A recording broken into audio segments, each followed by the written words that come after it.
You see it. The perfect entry-level job.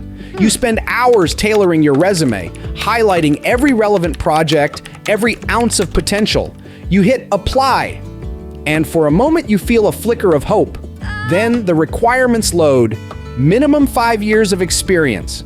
Across the digital divide, a hiring manager stares at an empty applicant queue. Nobody wants to work anymore, they mutter to their screen.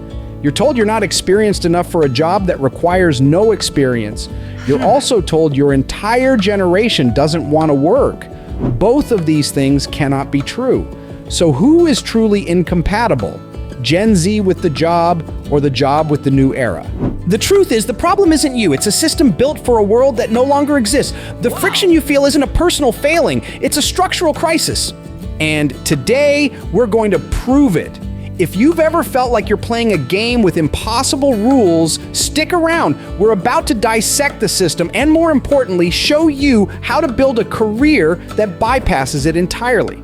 Make sure you're subscribed to GenShift so you don't miss the blueprint.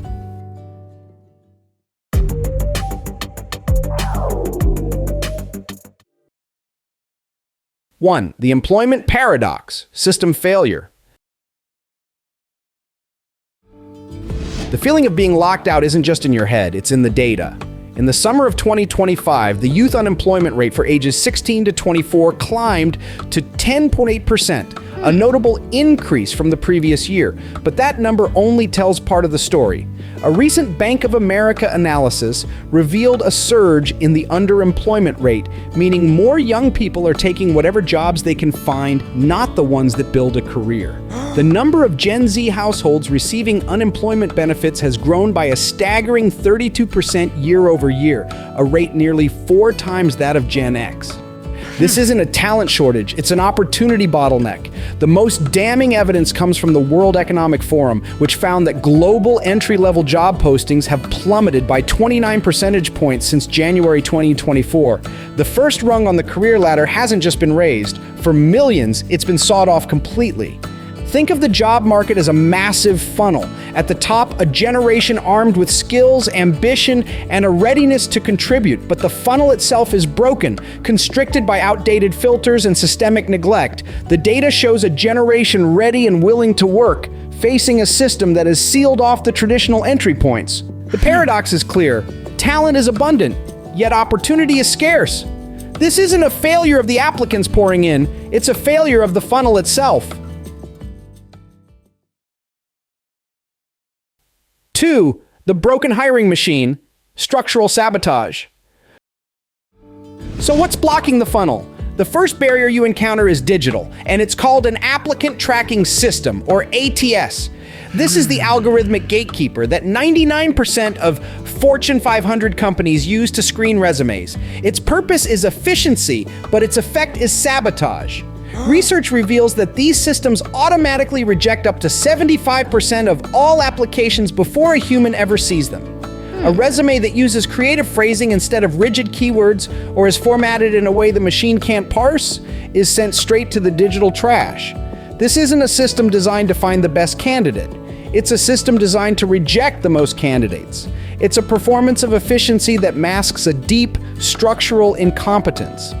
But even if your resume makes it past the algorithm, you face a distinctly human paradox, the entry-level job that requires years of experience. This isn't just a meme, it's a risk-averse hiring strategy that has become an epidemic. The World Economic Forum identifies this catch-22, needing experience to get experience, as a fundamental barrier for young job seekers.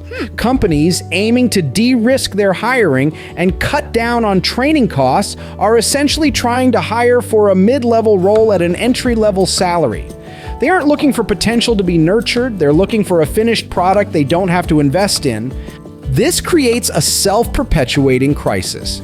By refusing to invest in training the next generation of talent, companies are starving their own future pipelines. They are hiring for a world that is already gone, an industrial age model of static, predictable roles, while the modern world demands agility, creativity, and the very potential they are filtering out. The machine isn't just broken, it's actively working against its own long-term survival.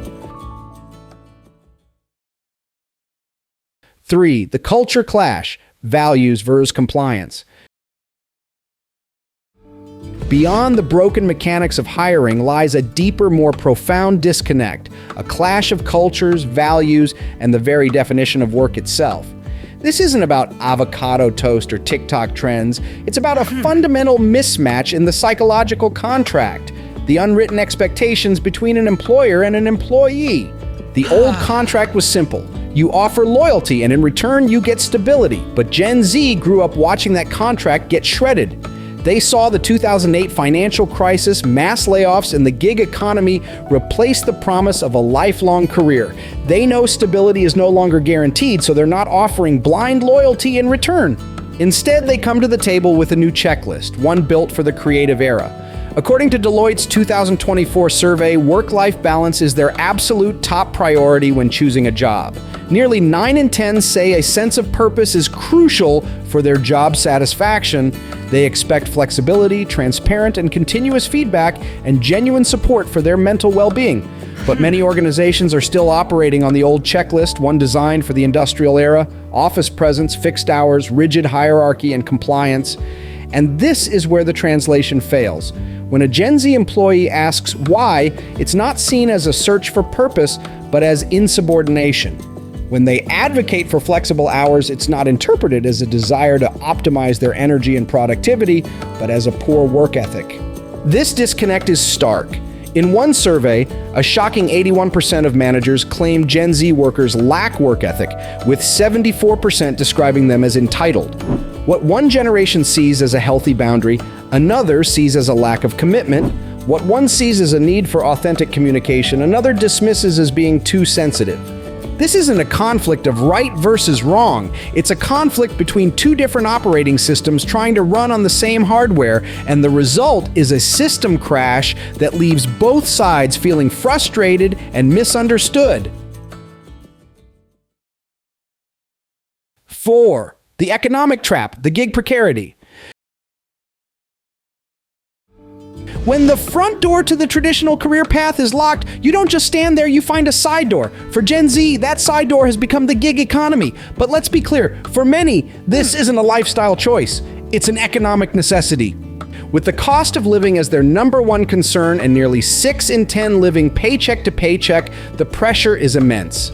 A staggering 46% of Gen Z now participates in the gig economy, a rate significantly higher than any previous generation. They are freelancing, driving, creating content, and building side hustles not just for passion, but for survival, to supplement stagnant entry-level wages or to simply build an income when a stable job is out of reach. This economic pressure has forced a radical redefinition of work itself. For boomers, work was often a duty, a stable, lifelong commitment to provide for a family and serve a company. For millennials, it evolved into a career, a ladder to be climbed for status, achievement, and personal fulfillment. But Gen Z, faced with a broken ladder and a precarious economy, is pioneering the third definition: work as an extension of identity. It's a fluid, curated portfolio of projects, skills, and income streams. They are the first generation forced to unbundle the traditional job, finding income from one source, skill development from another, and a sense of purpose from a third. What looks like instability from the outside is actually the prototype for a new, more agile way of working. They are involuntarily beta testing the future of work, a future defined not by a single job title, but by a dynamic portfolio of value. 5. The recalibration, the solution. So how do we fix this? The solution isn't to try and repair the old broken ladder, it's to build a new way of navigating the world of work altogether. The solution is mutual adaptation, and it starts with a new meta skill, career fluency. Career fluency is the ability to build a nonlinear path, to continuously learn and adapt, and to articulate your value beyond a job title. For Gen Z, this means shifting from a resume mindset to a portfolio mindset. A resume is a static list of past duties. A portfolio is a living, breathing showcase of your capabilities. The key strategy is skill stacking, the deliberate combination of complementary skills to create a unique and powerful value proposition. Don't just be a writer.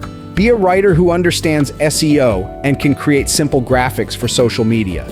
Don't just be a coder. Be a coder who can communicate complex ideas to non-technical stakeholders. Treat every project, side hustle, and online course not as a line item, but as a piece of evidence for your portfolio. For employers, the mandate is equally clear: adapt or become obsolete. This means re-engineering hiring to be truly skills-based, as advocated by the World Economic Forum. It means throwing out the 5-year experience requirement for an entry-level job and using assessments that test for potential and problem-solving ability. It means building cultures of purpose, flexibility, and trust that attract and retain modern talent, rather than repelling it. The future of work will not be defined by rigid linear paths. It will be defined by multidimensional portfolio careers, and Gen Z, forged in the fires of this crisis, is not the problem to be solved. They are the pioneers showing everyone else the way forward. Conclusion. So is Gen Z incompatible? No, they aren't unemployable. The system is unadaptable. The world of work has undergone a seismic shift, and the old maps no longer lead to the treasure. But by embracing career fluency and the portfolio mindset, you're not just surviving a broken system, you're building its replacement. The future of work isn't a ladder you climb, it's a web that you design. You have the tools, the adaptability, and the digital fluency to be the architect of your own multidimensional career. The power is shifting from the institution to the individual, and you are on the leading edge of that change. What's the most ridiculous job requirement you've ever seen? Share your biggest job hunting frustration in the comments below. Let's validate each other's experience. And for more deep dives into the future of work, make sure you subscribe to GenShift.